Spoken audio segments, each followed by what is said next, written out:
નમસ્તે ખેડૂત મિત્ર, હું Dinesh Gediya sigma crop science વતી આજે પાયત ગામે આવી પહોંચ્યો છું.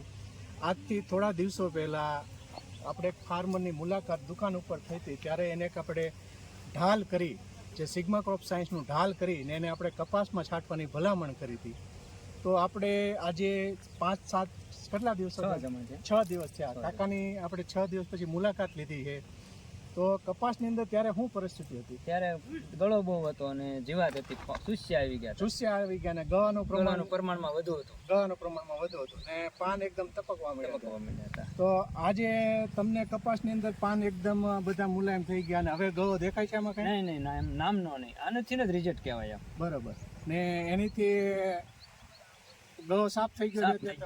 જીવાતનું પ્રમાણ કેવું લાગે છે? નહીં, જીવાત નામની નહીં. બીજું અત્યારે બધાના બીજા કપાસ આપણે જોઈ છે તો કુકડાય છે, તો આમાં તમારામાં થોડી જીવાત દેખાય, પણ કુકડાઓ કે એવું કઈ દેખાય છે આમાં? નહીં. આ છોડની અંદર આપણે બીજા છોડની અંદર જોઈ શકીએ કે નહીં, પાન એકદમ ગ્રીન ને કોઈ જાતનું પ્લાન્ટમાં નુકસાની થતી એવી ચૂસ્યાતી થતી એવી નથી.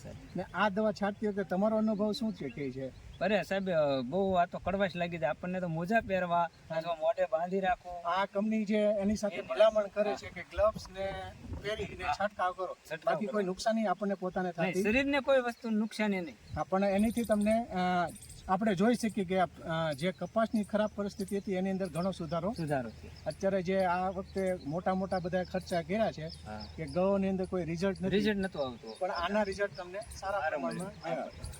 તો હું ખેડૂત મિત્રોને એક જ ભલામણ કરું છું કે સિગ્મા ક્રોપ સાયન્સનું ઢાલ જે તમને ચૂસ્યા પ્રકાર જીવતમાં 20 થી 25 દિવસનું રિઝલ્ટ મળશે. એની સામે છોડ એકદમ કડવાશમાં આવી જશે, કોઈ સકિંગ પેસ્ટ એનો રસ નહીં ચૂસી શકે ને ડેમેજ નહીં થાય પ્લાન્ટ. ને એક આના અધર બીજા ફાયદા છે કે કોઈ એનિમલ જે કે રોજ છે, ભૂંડ છે, એનો ત્રાસ આનાથી ઓછો થઈ જાય. આપણે ઢોરને નાખી તો પાન ખાય છે? અચ્છા, એટલે એનો મતલબ એવું કે કોઈ પ્રાણી આને ખાઈ ન શકે. તો ખૂબ ખૂબ આભાર. આપનું પૂરું નામ? નાગરભાઈ ગીધાભાઈ બાવળિયા અને ગામ પાળિયા, જિલ્લો બોટાદ. બરાબર, ઓકે, આભાર.